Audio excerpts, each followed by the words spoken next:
Hi class, welcome to College Writing. I'm your instructor, Carla Trueheart. I've been at Post for about 6 years now, and I'm really excited to get started with you. One thing to keep in mind that I wanted to say right off the bat here is that we do have a new curriculum this year. We do have a new learning management system with Blackboard Ultra. I have been through the training for Blackboard Ultra, but I am fairly new, so please bear with me because I'm kind of learning with you this term. So I kind of wanted to go over a couple things in this first unit, this first week of class. So first of all, I'm in content here. And I just wanted to show you, if you go under course information, you'll see meet your instructor, and that will give you information about me.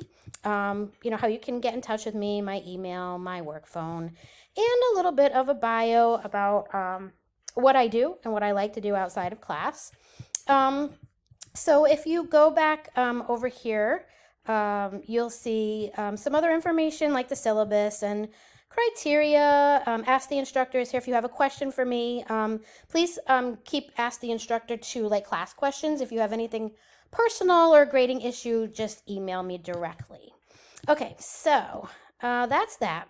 Now, here we are at Unit 1, which is this week, and we do have a couple of things to do in this first week of class. Here is some course information, and here is introduction. So you could kind of jump in here. This is not graded, but if you would like to share something about yourself, how you feel about writing, maybe a challenge you faced with writing and just want more information about or help, or, if you have a question for me about writing, just, kind of put it here and I'll try to motivate you and help you. I am here to help. I know English can be intimidating for students at first, but we take it little by little, step by step, so it should be easier for you. And of course, as I said, I am here for your questions. Your readings and resources are here. Here's objectives and activity. But readings and resources is important because this is where you'll find information that you'll need to learn for each unit before you do the exercises. And there is activities that are graded in here as well. So make sure you go into that because that's your textbook. And like I said, the activities, Mind Tap, reading and activities. So here we go. These are what we call your deliverables, and this is what's basically due this week. So first, if you click on Unit 1 discussion board, comparing writing genres. So you have two things to read here. We're going to be doing kind of looking at one side and the other of these two articles that you'll read. One is Prison Reform and one is Examining a Failed Institution. So you're going to look at how the writer's purpose and intended audience influenced word choices, structure, and tone. And again, you'll learn more about these in your textbook. So you could kind of read both of these. One of these you click on, and I believe this is the library, and the other one is chapter 10 of the textbook. So they are in two different places. I would recommend kind of taking notes on each, and they are short articles. So yeah, once you do that, you kind of are going to look at both of them and say how they're different, and they do differ in tone. You'll see that right away. One is written by somebody who is actually in prison, and the other is a little bit more academic, so you can kind of zoom in on that. And which features made one more formal or structured than the other. Okay, and one thing that I want to point out, and this is where students usually lose a few points in their grading. You have a response prompt, and I think a lot of times in discussion boards, students forget about the response prompt, and they just write to their peer or their classmate, "Good job, I like what you said," and that doesn't really extend our conversations. So what we do have is a response prompt. So how does your interpretation of total audience differ? And what does this reveal about your own writing style? So you do have something else to kind of think about here in response to your peer. How did what they write different? How was it different from what you wrote? So you'll want to look at that. And your initial post is due Wednesday at midnight and Sunday for the follow up to two peers. And I grade Monday morning. I come into work around 8 or 9, depending on when I eat breakfast and get up. So you do, if it's in my grade book by Monday morning when I start grading, I don't count it as late. So if you are turning it in Sunday night and you're a night owl and you're up at 3 in the morning, that's okay. Just let me know if something will be late. I did send an email out to students with FAQs, frequently asked questions about, late policies and stuff. So if something will be late, let me know right away so we can make arrangements. And that's that. So let's go back here. Now, you do have an essay this week. I think you'll find this is kind of interesting. It's kind of fun. You only have to reply to one of these prompts. So that's helpful right there. You don't have to do all of these.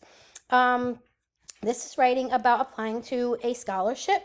It is kind of hypothetical, but you can write it as though you're really writing for a scholarship. But pick one. What are your educational and career goals, and how will a scholarship help you achieve them? Or you can choose describe a challenge you have overcome and what you learned from it, and many students tend to pick that one. Finally, you might also choose describe a leadership role you have held and how you made a difference. Were you a manager somewhere? Were you head of your Boy Scouts or Girl Scouts or your church or anything like that you can write about. Okay, so as I said, choose just one of those prompts, and you just need 3 paragraphs here. It shouldn't take you too long to do this. And this is usually in academic writing, we're in third person point of view, but in this essay, you will be using first person. So you'll be using like I, me, your feelings and whatnot. So you can do that pretty easily, but let me know if you have any questions. You need a topic sentence, which you will learn about in your textbook this week. They do focus a lot on the topic sentence. The topic sentence is basically just the main point of your paragraph. Okay, so the requirements, as I said, 3 paragraphs. Now, this is something important. A lot of new students struggle with APA. I make every effort to help you make notes on your paper, so you do learn APA. The first week, I let it go if you forget APA, but after that, I do return papers because this is how you will be setting your college papers up, and you will need to learn this. It's very important that you learn it. Teachers will expect that you know it. It's just basically uniformity in your papers in college. So make sure you use APA. Let me know if you have questions. You can click here for the template. And it says submit as a Word document. I don't know how the new Blackboard Ultra works, but the old Blackboard also took PDF files if you have a Mac like me. So I would say Word or PDF would be okay for this system. And that's about it. And, you do have some things, a tip here. You could browse a scholarship 360, and it's just, it just kind of gives you an idea of what scholarships are out there to kind of help you along. And this is also due Sunday. Most things are due at the end of the unit on Sunday when it closes out. As I said, Monday morning when I go into grade, if it's there, I don't count it as late. So, if you're up at 3 in the morning, go ahead and turn it in, and I won't count it as late. That's about it. This is our first week. As I said, I'm doing my best to get everybody up to speed with this new Blackboard Ultra and this new curriculum. Even though I have been here at Post a long time, this is new to me. So I'm looking forward to the term and learning everything with you and maybe helping each other out. But please let me know if you need help, if you need tutoring, if you need any extra academic help, if you have questions. We have people here to help you. Okay, so thank you very much. Good luck, and I look forward to seeing you in class. Bye-bye.